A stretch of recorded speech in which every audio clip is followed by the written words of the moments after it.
또 주님의 말씀을 들으며 말씀 묵상하며 말씀 안에서 살 수 있도록 하나님 은혜 주신 것을 감사드립니다.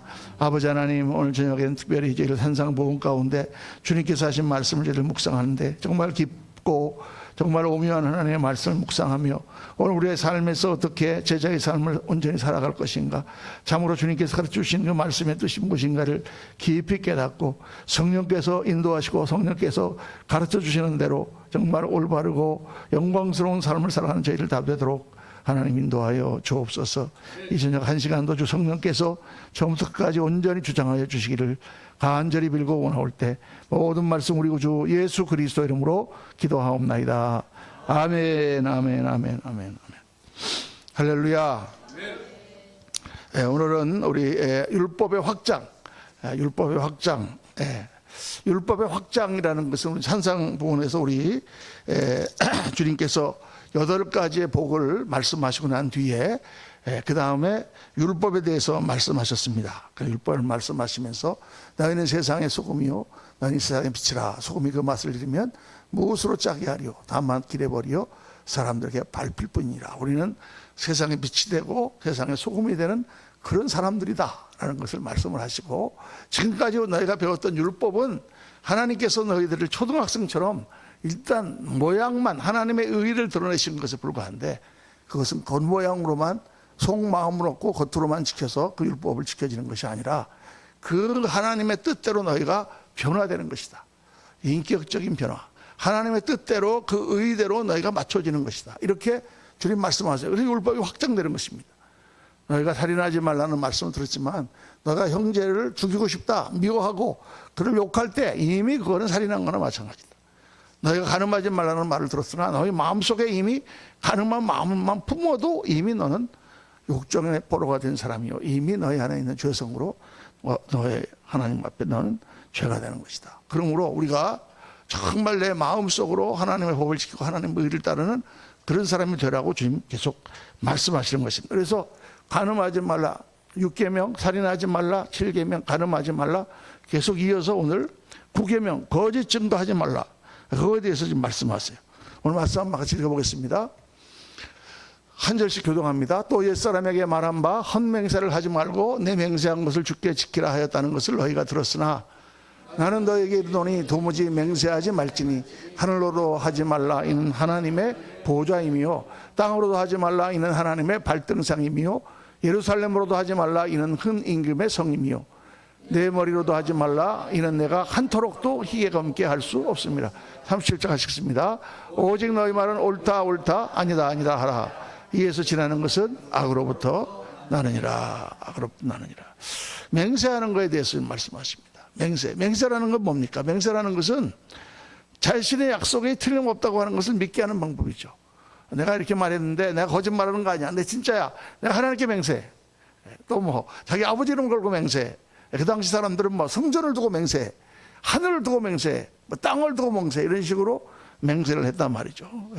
이 맹세라는 거는 사람이 믿지 못하기 때문에 자기를 믿게 하는, 자기가 거짓말을 하지 않는다는 것을 그렇게 강변하는 그러한 것이 바로 맹세입니다. 그런데 구약에 보면 구약에서는 하나님께서 맹세를 하라고 하셨어요. 맹세를 하고 또 어떤 경우에는 반드시 맹세하라. 오늘 말씀 보면 출애굽기 20장 10절에 사람이 낙이나 소나 양이나 다른 짐승을 이웃에게 맡겨 지키게 하였다가 죽거나 상하거나 끌려가도 본 사람이 없으면 두 사람 사이에 맡은 자가 이웃의 것에 손을 대지 아니하였다고 여호와께 맹세할 것이요 그 임자는 그대로 믿을 것이며 그 사람은 배상하지 아니하려니와. 이게 지금 무슨 케이스냐면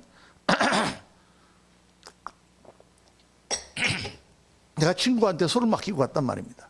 소를 맡기고 갔는데 갔다 보니까 소가 죽었어. 야, 이거 누가 죽였어?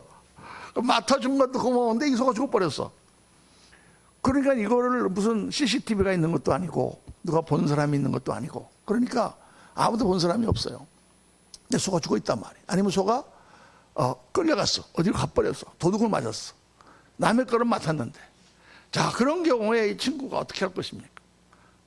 물론 변상을 해줘야 되겠지만 그 맡은 것도 살릴 거는데 자고 일어나 보니까 소가 죽어버렸다. 그걸 어떻게 하는 말이에요? 그때 어떻게 하냐? 그 맡은 사람이 내가 하나님께 맹세하고 나는 이 소를 건드리지 않았다. 나는 이 소를 어떻게 한 적도 없고 나는 이 소를 어떻게 한 적도 없는데 그냥 아침에 일어나 보니까 죽었다. 이렇게 여호와께 맹세하면 그 말을 그대로 믿어라. 그 말을 그대로 믿을 것이고 배상하지 말라. 이렇게 구약의 율법이 돼 있어요.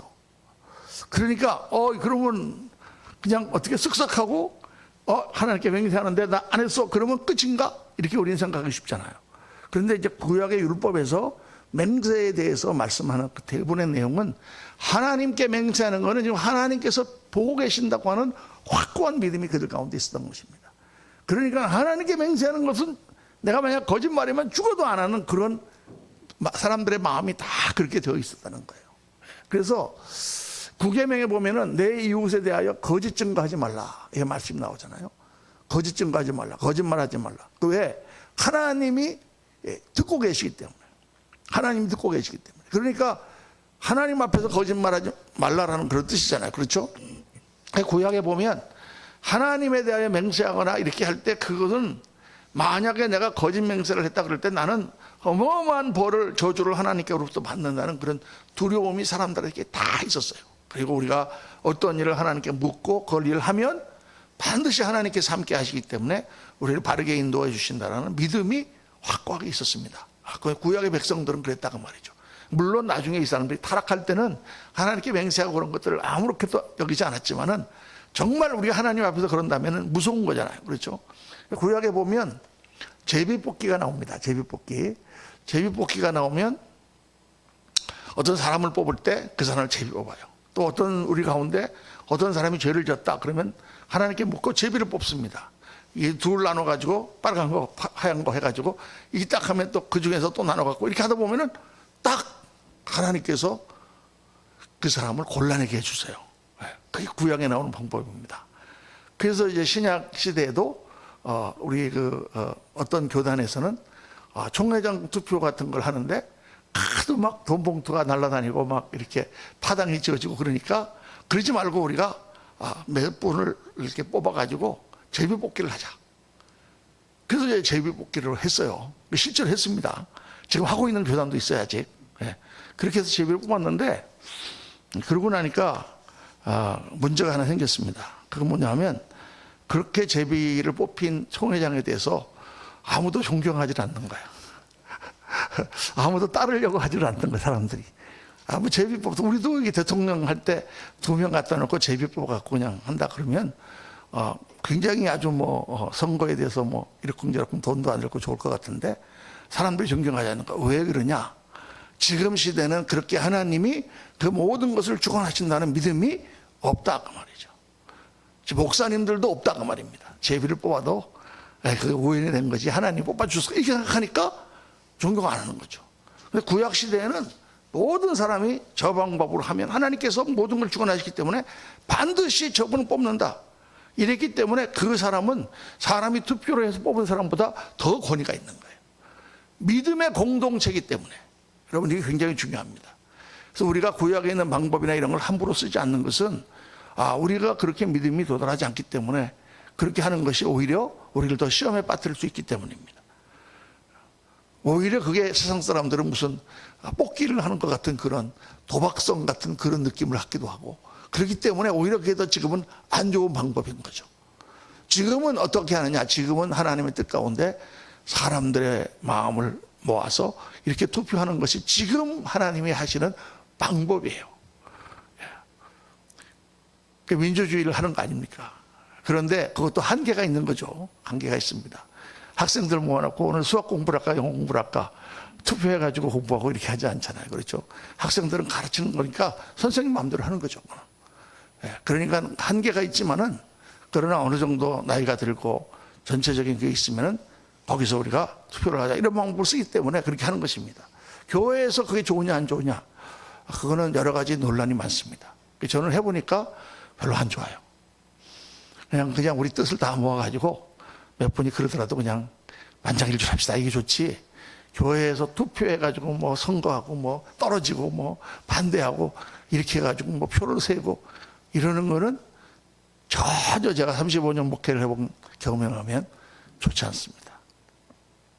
그래서 어쨌든 하나님께서는 그렇게 율법을 적용하고 그 당시에 질서를 세우는 데 있어서 너희가 하나님께 맹세하면 반드시 그것을 믿고 또 그 사람은 하나님 앞에서 맹세하다, 이렇게 말씀하셨단 말이에요. 그런데 오늘 주님은 뭐예요? 주님은 옛사람 배 말한 바 헛맹세를 하지 말고 내 맹세한 걸 주께 지키라 했다는 것을 내가 들었으나 나는 너에게 이르노니 도무지 맹세하지 말지니 하늘로도 하지 말고 하나님의 보좌다, 땅으로도 하지 말라, 하나님 발성당이다. 어떤 맹세도 하지 말라, 주님께서 이렇게 말씀하셨습니다. 이 말씀의 뜻은 무엇이냐? 이 말씀의 뜻을 우리가 잘 알아야 돼요. 주님께서 지금 맹세하지 말라고 한 것은 맹세를 하기 이전에 우리가 하나님 앞에서 거짓됨이 없이 살라는 것입니다. 내가 내 말을 믿게 하기 위하여 내가 하나님 앞에 맹세해, 하늘을 두고 맹세해, 이렇게 할 필요가 없다고 말해요. 예수 믿는 사람은 하나님 앞에서 늘 진실을 말하는 사람이기 때문에 내가 말하는 것이 그러면 그러다, 아니면 아니라 하라. 그 사람이 안 믿으면 그 사람이 알아서 할 것이요, 믿든지 안 믿든지 나는 진실을 말하라. 나는 하나님 앞에서 살아라. 하나님 앞에 살아라. 이게 주님이 오신 말씀의 포인트입니다. 거짓 맹세를 하지 말고 다른 어떤 그런 거짓말 하지 말고 하나님 앞에서 코람 데오라고 하는 말이 있잖아요. 코람 데오라고 하는 것은 at the presence of God, before God, 그런 뜻입니다. 하나님 앞에서 살아라. 그러니까 우리 이 종교개혁 때 이게 구호죠. 예수를 믿는 사람들은, 하나님의 제자들은 어떻게 살아야 되느냐? 하나님 앞에서 살아야 된다. 하나님 앞에서 말하고 하나님 앞에서 생각하고 하나님 앞에서 모든 행동을 해라. 하나님 앞에서 사니까 우리가 거짓됨이 있을 수 없지 않느냐. 그렇게 마음으로 하나님 앞에서 사는 것이 중요하지, 내가 다른 사람을 믿게 하기 위해서 하나님을 거론하거나 이렇게 맹세하는 그런 차원을 넘어서라는 거예요.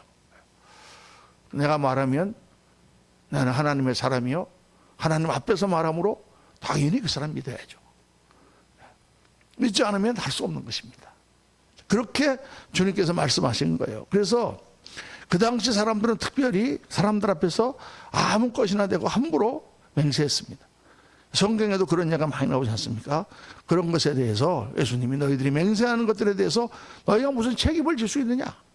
하늘을 향하여 맹세하는데 너희들이 무슨 하늘에 대해서 무슨 책임을 질 수 있느냐? 그건 너희들하고 전혀 관계없는 거 아니냐? 그 모든 것은 다 하나님의 것이고 우리가 두려워야 할 대상은 오직 하나님뿐이다. 그러니까 지금 계속 모든 계명을 하나씩 예를 드시면서 예수님께서 하신 말씀의 포인트는 어디 있냐면, 포인트는 율법에 대한 재해석, 율법에 대하여 확장하신, 율법을 완성하신 예수님의 말씀의 포인트는 어디 있냐? 겉모양이 아니라 마음으로 신앙의 삶을 살라는 거예요. 마음으로 신앙의 삶을 살아라. 하나님 앞에서 마음으로. 그래서 세상은 맹세로 신임을 얻어야 하지만 우리는 하나님 앞에서 말하고 하나님 앞에서 행동함으로 맹세가 필요 없는 사람들이다. 그래서 우리 맹세하지 말라 주님께서 그러셨으니까, 그러면은 대통령이 탁 선서할 때 선서합니다, 이런 것도 하지 말라는 뜻인가? 또 법원에 가면은, 법정에서 옛날에 미국 같은 데 가면은 성경책에다 손을 얹는다든가, 또는 이렇게 탁 하나님 앞에 자기가 선서하고 서약하고 나는 진실만을 말하겠습니다라고 하는 것도 하지 말라는 뜻인가? 그런 율법적인 뜻이 아닙니다. 우리가 어디 가서 서약을 해야 될 때는 서약을 하죠. 이 세례를 받을 때도 당신은 앞으로 예수 그리스도를 주로 믿고 주님의 뜻대로 살기로 서약하십니까? 그러면 아멘 하고 합니다. 결혼할 때도 신랑 아무개는 신부 아무개를 눈이 오나 비가 오나 눈이 오나 아플 때나 건강할 때나 흰머리가 파뿌리가 되고 이렇게 될 때까지 사랑하겠는가 하고 하면 서약으로 그리고 서약을 다 합니다. 그런 걸 하지 말라는 뜻이 아니다는 거지. 이 말은 그런 약속을 하지 말라는 뜻이 아니라, 그 당시 사람들이 뭐로 맹세한다고 자기를 믿게 하기 위하여 그런 차원이 아니라 우리는 하나님 앞에서 사는 사람들. 그래서 이 말이라든가 우리의 생각이라든가 우리가 거짓말을 하느냐 전지를 말하느냐 할 때 여기서 포인트는 바로 뭐냐면 언약입니다. 언약. 하나님과 우리의 사이는 언약의 관계로 돼 있어요. 언약이라고 하는 것은 관계의 기초예요. 여러분, 이 언약을 잘 지켜야 됩니다. 언약을 지키는 것이 그것이 신용을 쌓는 길이고 그것이 관계를 깊게 하는 길이고 그게 서로 간의 신뢰 가운데 같이 일할 수 있게 되는 그런 거죠. 언약을 어기면 관계가 깨지는 거예요. 하나님과의 나와의 관계도 언약에 기초하고 있잖아요. 구약은 뭡니까? 하나님께서 율법이라고 하는 것을 주시고 너희가 이 율법을 잘 지키면 너희는 내 백성이 되고 나는 너희 하나님이 되며 내가 너희를 축복하리라. 너희가 이 율법을 어기고 우상을 숭배하면 너희는 저주를 받을 것이다. 약속할래? 백성들이 다 아멘 아멘 하고 그 하나님의 말씀을 받아서 카비넌트 하나의 언약이 이루어졌다는 것입니다. 그래서 구약 백성들은 하나님의 말씀을 맡은 자라. 말씀을 맡은다는 건 두 가지 뜻이에요. 하나는 말씀을 기록하고 말씀을 보관하고 말씀을 보존해서 말씀을 전하는 그런 역할을 유대인들이 맡았습니다. 그래서 열심히 서기관들이 말씀을 기록하고 말씀을 외우고 말씀을 전파하고 해석하고 하는 일을 했죠. 그런데 그렇게만 말씀을 맡은 게 아니라 그 말씀대로 적용이 되는 거예요. 이스라엘 백성들은 하나님의 말씀을 잘 들으면 하나님이 다 보호해 주시고 그들이 번성하게 하시고 그들이 하나님의 말씀을 어기면 하나님의 말씀대로 그들은 외적의 침입을 받고 막 가뭄이 들고 막 그래가지고 박살나게 그렇게 시범 케이스 소위 말하면 시험 케이스로 쓰임을 받은 거예요. 그래서 어떻게 했습니까? 이스라엘이 다 망했습니다. 말씀을 맡은 하나님의 백성들이 다 망했어요. 전부 다 포로로 잡혀가고 나라가 폭삭망했어요. 왜? 하나님 말씀대로 이렇게 된다는 것을 보여주는 거예요. 이스라엘 백성들은. 어이구 아주 무서운 거예요. 그렇게 이스라엘 백성들은 하나님 말씀대로 축복도 받고 하나님 말씀대로 심판도 받습니다. 그렇게 구약에 하나님과의 언약의 관계가 맺어진 거죠. 그럼 신약 시대에는 그 구약을 뛰어넘어서 이제 예수께서 오셔서 우리의 모든 율법의 요구를 다 응답하시고 하나님 앞에 다 우리의 심판을 대신 받으시고 이제 누구든지 예수 그리스도를 믿으면 예수님이 하나님이 약속하신 대로 우리의 죄를 다 사해 주시고 우리가 하나님 앞에 의로운 자가 되어 하나님 자녀가 된다라는 새 약속을 우리에게 주셨다가 말이에요. 그게 신약이죠. 그래서 오늘 누구든지 예수 그리스도를 믿으면 구원을 받습니다. 아멘. 네, 그러니까 우리가 어떤 사람이 나는 예수님을 믿습니다. 그러면 할렐루야 당신은 구원을 받으셨습니다. 이렇게 얘기해도 괜찮아요. 왜 괜찮으냐? 근데 이 사람 말로만 그런 것 같은데 속으로 정말 믿으세요? 이렇게 따져볼 필요가 없어요. 왜? 하나님이 약속하신 거니까 하나님이 아시죠.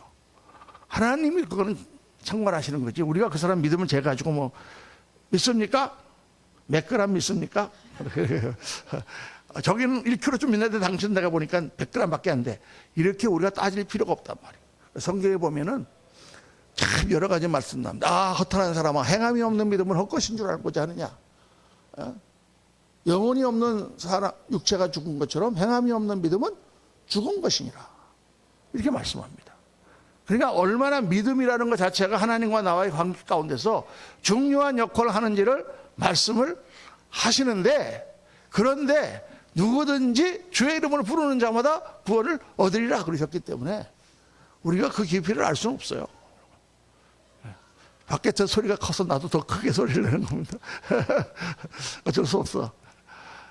그래서 옛날에 코로나가 있을 때는 조용하더니 이제 좀 병균도 없어지고 그러니까 밤에 사람들이 나대서 수요일 날은 조금 괜찮더니 금요일 날 저녁에는 한번 집회하면 아주 그냥 아우성이죠. 여기가 불금이 돼가지고 아주 불타는 금요일이 돼서 우리는 성령으로 불타지만 저 사람들은 딴 걸로 불타가지고 좀 시끄럽습니다. 그런데 그런 게 약속이기 때문에 하나님과의 약속이에요, 여러분. 그러니까 하나님께서 그 약속대로 하실 거예요. 우리가 너무 그런 거 갖고 따질 필요는 없어요, 사실. 우리는 우리 자신의 믿음을 확고하게 하고 우리가 믿음 안에 서 있는지 우리는 시험하라, 확증해라. 주님께서 그렇게 고린도후서에 말씀하셨잖아요. 너희가 정말 믿음 가운데 있는지 너희가 확증해봐라. 너 자신을 시험해봐라. 그래서 우리는 정말 내가 하나님 앞에 믿음 가운데 있습니까 하고 우리는 나가지만은 그러나 다른 사람을 판단할 필요는 없다. 저희 말씀대로 누구든지 예수님을 믿는 자는 다 구원을 받게 되는 줄로 믿습니다. 그래서 하나님과 나와의 관계는 이 언약에 기초하고 있다는 사실을 절대 잊어버리면 안 돼요. 그러니까 우리가 한번 하나님의 자녀가 되면 하나님의 자녀가 됐기 때문에 누가 우리를 그리스도의 사랑에서 끊으리요. 하나님께서 우리를 반드시 붙드시기 때문에 우리는 어떤 어려움을 당해도 우리는 하나님께서 건져주시고 이끌어주셔서 반드시 천국 가게 하신다. 믿습니까? 아멘. 이렇게 믿는데, 근데 또 성경에 그거와 좀 반대되는 구절들도 있어요. 마지막 때가 되면 배도하는 사람이 있을 거다. 배도라는 게 뭐예요? 예수님을 믿었다가 예수님을 배반하는 사람들이 있다는 말이에요. 마지막 때 배도하는. 그러면 어떻게? 칼빈주의 그걸 우리가 한 번 믿으면 영원히 구원받는다고 그러는데, 한 번 믿고 절에 가서 중이 된 사람은 구원받을까 안 받을까?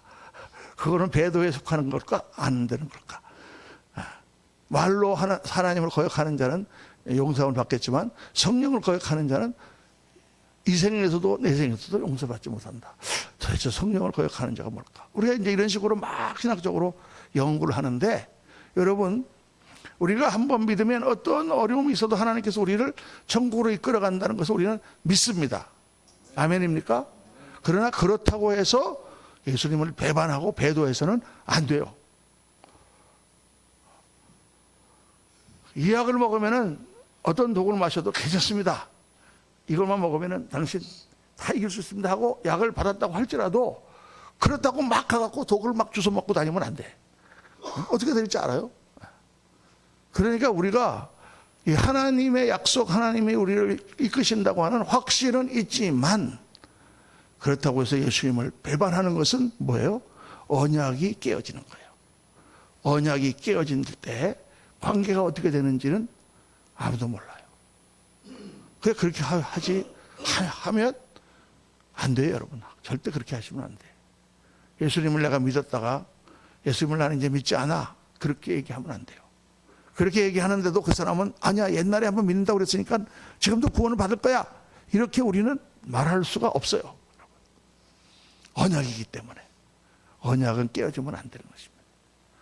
그래서 우리가 나와 하나님과의, 우리가 어려울 때가 있어요.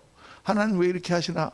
정말 너무 힘듭니다. 하나님 도와주세요. 정말 왜 그러십니까? 정말 하나님을 그냥 믿지 말까 막 그런 생각이 들 때도 있을지 몰라요. 여러분, 그렇죠? 하나님 믿으면 늘 기쁨 주시고 평강 주시고 힘을 주셔서 우리가 다 이기게 하시지만 정말 어려울 때가 있었어요. 그렇죠? 그럴 때도 하나님과 우리 사이는 언약이에요. 이렇게 힘들고 어렵고 지금 이렇게 밑바닥에 왔지만 하나님은 나를 버리시지 않는다. 그 약속을 나는 믿는다. 그 언약을 믿고 나가야 돼요. 그때 우리가 승리하는 역사가 나타나는 거죠. 그때 하나님을 배반하고 언약을 깨버리면 그거는 우리가 개런티, 보증할 수가 없어요. 보증할 수가. 그래서 사람과 사람의 관계에서도 언약을 지키는 것은 관계의 기본 원칙입니다. 이 믿음이라는 것은 뭐예요? 인격에 대한 신뢰이며 또한 약속에 대한 신뢰예요. 그 사람의 인격을 믿기 때문에 그 사람이 한 말 또한 믿는 거예요. 그게 믿음이죠. 그래서 어떤 약속이든지 약속을 우리는 잘 지켜야 됩니다. 저는 이 예수 믿는 사람들이 정말 약속을 잘 지키는 사람이 되어야 된다고 생각해요.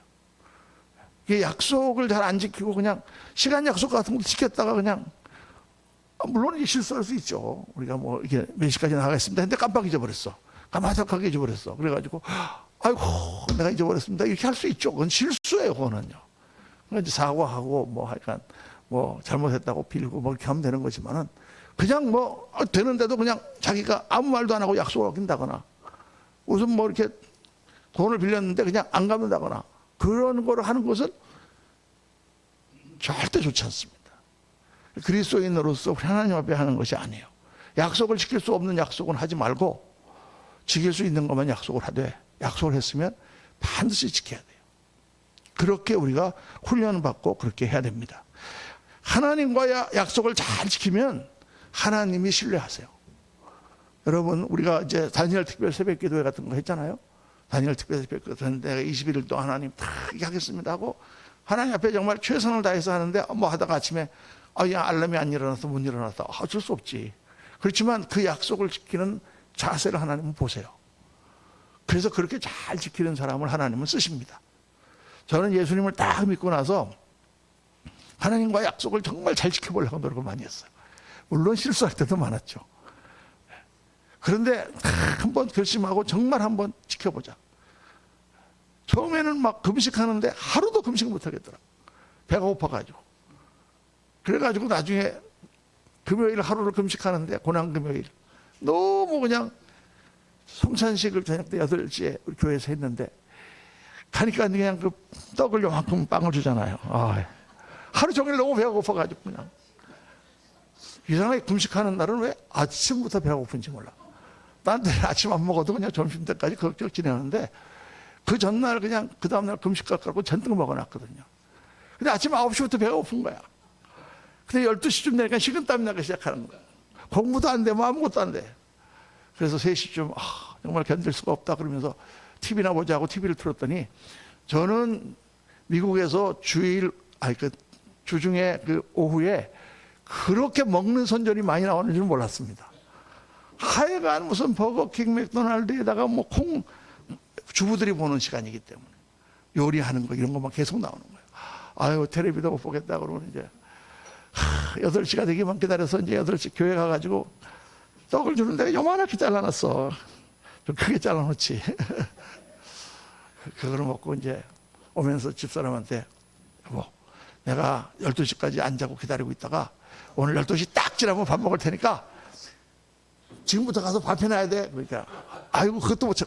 하여간 밥을 해놔야 된다. 알았어. 그러고 가는데 딱 그런 생각이 들더라고요. 주님이, 이 넓으신 하나님께서 내가 지금 12시라는 시간 때문에 시간이 중요하냐? 11시에 1시간 먼저 먹는다고 뭐 하나님께서 나를 벌 주시겠나, 그런 생각이 딱 드는 거야. 그래서 그냥 11시에 먹어야 되겠다. 아직 1시간 갖고 하나님이 치사하게 그러시겠나. 그 집에 와서 10시에 먹었습니다. 그래 놓고 얼마나 후회가 되는지, 하루 금식도 못 하는구나. 나 같은 게 무슨 목사가 된다고 그러면서 그냥 그거 한 입도 먹고 나서 얼마나 후회를 했는지 몰라요. 그렇게 이제 시작하는 거죠, 처음에는. 그러다가 이제 3일 금식하고, 또 그러다가 또 5일 금식하고, 또 우리 집사람 어디 수련회 갔을 때도 일주일 금식하고, 그러다가 이제 목회를 하다가 너무 힘드니까 21일도 금식하고, 하나님 앞에 약속하고 그걸 지킬 때 너무 괴롭고 힘들지만은 그 약속을 지켜나간다는 것 자체를 하나님은 보고 계신단 말이에요. 하나님도 우리 보고 먹으라고 그러시지. 그렇지만 그게 중요해요. 그래서 여러분, 하나님과의 약속을 잘 지키세요. 내가 무슨 일을 하고 서원을 하거나 내가 이렇게 하겠습니다고 하면 이를 악물고 하여간 지켜보세요. 다른 사람은 몰라도 하나님은 보고 계시니까. 근데 하나님과 나와만이 약속을 하시는 게 아니라 사람과 사람도 약속을 잘 지키는 사람을 쓰십니다. 사람도 그렇잖아요. 누구와 같이 일하고 싶었어요? 약속을 잘 지키는 사람하고 같이 일하고 싶지. 어제 약속해놓고 오늘도 제껴버리고 뭐 이러는 사람하고는 일을 같이 못합니다, 여러분. 세상에서도 신용이잖아요. 그렇죠? 그러니까 하나님도 그런 사람을 쓰신다. 그래서 언약이 깨어지면 관계도 깨어진다. 오늘날은 이 죄가 난무하는 시대예요. 그래서 사람들이 거짓말을 마구잡이로 합니다. 정치인들도 그냥 거짓말을 떡 먹듯이 합니다. 그리고 거짓말을 하는 것이 일상화가 돼 있어요. 그러니까 이렇게 예를 들어서 뭐 좋은 드라마 같은 걸 보더라도 뭘 하면은 자기 사랑하는 사람하고도 내가 뭘 했는데 당신 어떻게 했어? 그러면 아니야 하면서 이렇게 거짓말을 하는 게 아주 습관화가 돼 있어요. 제가 이렇게 그 옛날인데 아버지라는 그런 영화가 하나 있었습니다. 박근영이 나오는 영화인데 그 스토리가 그 가시나무인가를 쓴 사람, 작가가 쓴 그 아버지라는 소설을 영화한 건데, 그 아버지가 직장을 다니다가 어느 날 직장을 퇴직을 했어요. 퇴직을 했는데 퇴직이 아니라 해고를 당한 거죠. 그런데 집에 와서 그 얘기를 못 하는 거예요. 그래서 거짓말을 하고 아침에 회사 나가는 것처럼 그렇게 도시락을 싸들고 나갑니다. 그러다가 이 사람이 또 암이 걸렸어요. 근데 암이 걸린 것도 아내에게 숨깁니다. 그리고 자기 그 친구인 의사에게 부탁을 해요. 절대 우리 집사람에게는 알리지 말게. 예? 그러다가 나중에 이제 그 의사한테 부탁해가지고 그 안락사를 하게 된다 하는 그런 내용인데, 세상 사람들이 막 그걸 보고 감명을 받는 거예요. 저 아버지의 책임을 다하는 저 사람이 얼마나 멋있는 사람인가. 저는 그 영화를 보고 이야 참 저건 아니다. 부부라는 게 뭐야? 부부라는 게. 그 아플 때 실직했을 때 위로해주고 그 어려울 때 같이 끌어안아주는 게 부부지. 내가 무슨 돈 벌어다가 먹는 기계입니까? 우리 집사람 얻어먹는 기계고? 그게 자존심? 아니에요. 그건 아니에요. 남자도 약할 때가 있고 어려울 때가 있고 내가 실직을 해서 그렇게 되는 걸 갖다가 같이 얘기하고 그러면 같이 아파하고 여보 괜찮아 힘내 내가 있잖아 우리 같이 한번 해봅시다 이렇게 사는 게 그 부부지. 어떻게 다 속여 그거를요. 부부 남편과 아내 사이에 어떻게 속여요 그거를. 그리고 암에 걸린 걸 왜 속여요. 같이 고통을 당하면서 그 고통 가운데 마지막 길을 같이 걸어가고 하늘나라에 가는 거지. 그거를 보면서 제가 이 세상의 가치관과 우리 예수 믿는 사람의 가치관은 확연히 다르구나. 여러분 그렇게 세상 사람들처럼 살면 안 돼요. 우리는 나 있는 대로 그대로 내가 잘못한 건 내가 잘못한 거고 내가 약한 건 내가 약한 거고 내가 부족한 건 내가 부족한 거고. 그래서 이 죄가 난무하는 시대는 거짓말에 대해서 죄책감도 없고 심지어는 어떤 상황은 거짓말이 필요하다고 생각해요. 거짓말을 하지 않는 사람을 나쁜 사람이다 이렇게 얘기하는 경우도 있단 말이에요. 그런데 이 거짓말에 대해서 오늘 이 언약에 대해서 좀 말씀하시니까 이 윤리학에 나오는 이제 시험 문제에 나오는 그런 문제가 하나 있어요. 그게 뭐냐? 윤리학, 에틱스라고 하는 윤리학을 공부하면 윤리학이라는 건 우리 행동이 이 행동이 옳으냐 저 행동이 옳으냐 이 행동은 어떻게 우리가 선과 악을 정할 것이냐 이제 이런 걸 공부하는 게 윤리학이잖아요. 그런데 이런 게 나옵니다.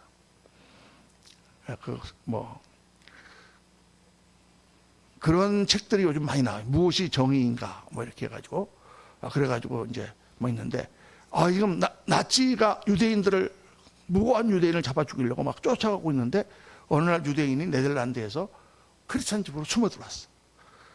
지금 나치가 나를 죽이려고 합니다. 그러니까 그 사람을 지하실에 숨겨줬어요. 숨겨줬는데 이 사람들은 기독교인이란 말이에요. 근데 조금 있다가 비밀 경찰들이 왔어요.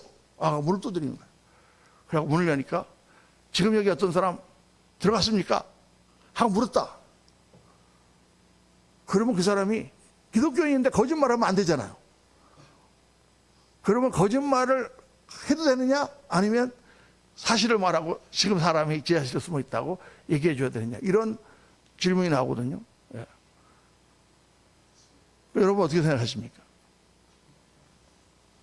제가 이 질문을 여러 교회에서 많이 해봤는데 율법적인 교회에서는요 다 거짓말을 하면 안 된다고 그래요. 그래서 제가 가르쳐줍니다.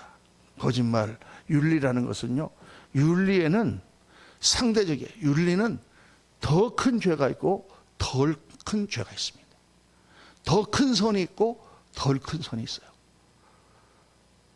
그러니까 그 사람의 지금 죽음을 그냥 넘겨주는 건 살인한 거나 마찬가지잖아요. 살인죄하고 거짓말하는 죄하고는 죄가 달라. 여러분 쉰들러스 리스트라고 하는 그 영화 보셨죠? 옛날에 스티븐 스필버그가 한 흑백 영화. 유대인들을 다 가스장으로 끌려간 사람들을 이 쉰들러라고 하는 부자가 공장을 만들어 가지고 그 사람들을 다 고용을 해서 내가 계속 필요하다. 그래갖고 그 사람들을 씀으로 말미암아 뇌물을 먹이고 그래가지고 그 사람들 목숨을 구해주는 게 있잖아요. 그 사람은 법을 어기는 거예요. 거짓말로. 그렇지만 그 사람들을 목숨을 살리기 위하여 거짓말하는 거잖아요. 그렇죠? 그러니까 이런 거에서는 헷갈릴 필요가 없어요. 우리가 거짓 증거하지 말라 주님 말씀하셨지만 그것은 우리가 하나님과 나와의 관계에 있어서의 그거지. 정말 한번 생각해 보세요. 여러분 지나가다가 내가 예배를 가야 되는데 예배 시간에 지금 맞춰서 오늘 주일 예배를 가야 되는데 지금 죽어가는 사람이 있어. 그 사람을 데리고 지금 병원을 가야 돼. 근데 나는 예배를 안식일을 지켜야 되고 예배를 지켜야 되기 때문에 놔두고 지금 예배를 갑니까? 아니죠. 가서 그 사람을 살리는 게 더 그거 맞는 거죠. 그러니까 이런 경우에는 우리가 잘 판단을 해야 돼요. 그래서 어떤 경우에는 거짓말을 하지 말라고 하지만은 화이트라이도 하죠. 화이트라이 하는 게 뭐냐 하면 선의의 거짓말. 예를 들어 갖고 전화가 딱 왔는데 아빠 계시냐? 그러는데 딸이 아빠가 없다고 그래 그러는데 없다고 그러라는데요. 이렇게 그렇게 얘기하는 그런 케이스 같은 때는 거짓말해야 된다. 뭐 이렇게 이제 사람들이 많이 얘기를 하는데 사실 그렇죠. 그걸 또 어떻게 뭐 없다고 그러라는데 그렇게 얘기할 수가 없잖아요. 그래서 끌어올 수도 없고 그렇죠.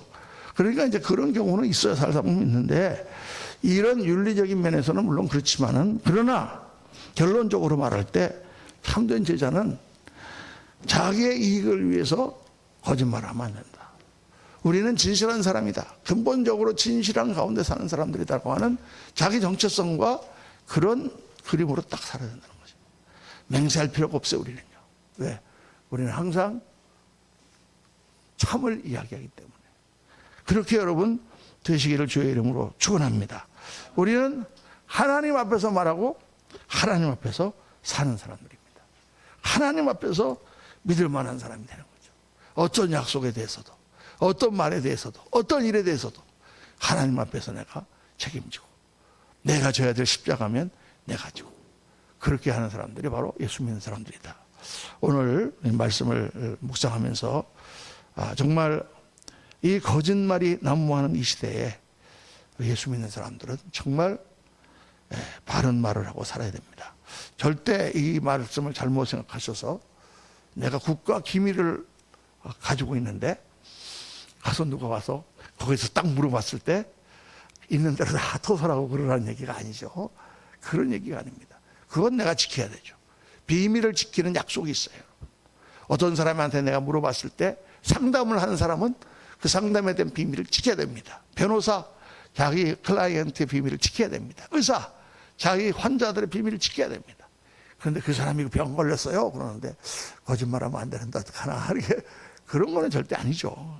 그런 차원은 아닙니다. 그러나 이 말의 포인트는 어디 있냐? 말씀의 포인트는 하나님 앞에 진실한 삶을 살라.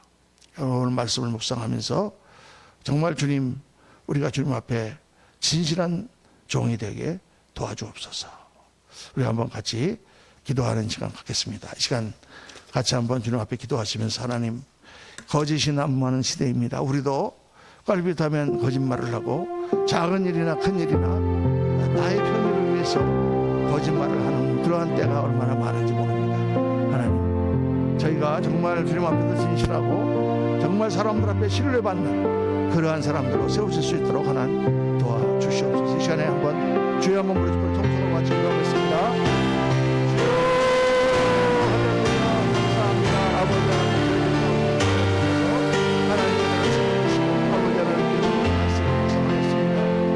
사람 되게 하옵소서. 거짓의 서로 주장하는 도와주옵소서. 아버지 하나님, 조금만 걸리면 거짓말을 하는 거짓의 아버지 하나님, 정말 내가 살면서 아버지 하나님 정말 진실한 마음과 진실한 말과 진실한 행동을 하는 그 앞에 갔을 때 뚜껑이 없는 대로 설 수 있도록 하나님 도와주시기를 간절히 간절히 아버지 하나님 역사하여 주옵소서. 아버지 하나님 감사합니다. 오늘 저녁 저희들 하나님의 말씀을 들으며 아버지 하나님 참으로 거짓이 난무하는 그러한 시대입니다. 사람들은 거짓말을 떡 먹듯이 하고 거짓말을 하는 것에 대해서 조금도 죄책감을 느끼지 않는 그런 시대입니다. 아버지 하나님, 또 선의의 거짓말이라고 해서 아버지 하나님 정말 같이 고통을 나누고 어려움을 나누는 일도 숨기고 그렇게 하는 그런 시대입니다. 아버지 하나님, 그러나 우리 예수 믿는 사람들은 정말 진실함으로 무장하고 우리의 삶이 겉과 속이 일치하며 정말 하나님 앞에서 깨끗하고 바르고 정직한 그러한 삶을 살아가는 저희를 되도록 하나님 도우시고 인도하여 주옵소서.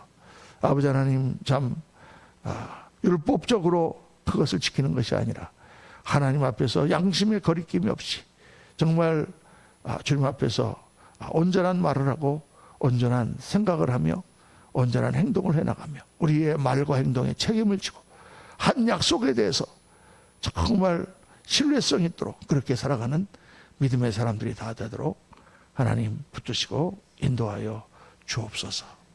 지금은 우리 구주 예수 그리스도의 무한하신 은혜와 우리 아버지 하나님의 영원하신 사랑과 성령님의 충만 교통 역사 축복하심이 오늘 주 앞에 나와 주님의 말씀을 다시 한번 깊이 묵상하며 사람들에게 맹세할 필요가 없는 정직한 자로 하나님 앞에 설 수 있게 도와주옵소서. 기도하며 결단하며 돌아가는 사랑하는 모든 주님의 존귀한 자녀들 머리 위에 지금부터 영원토록 함께 하시기를 간절히 축원하옵나이다. 아멘.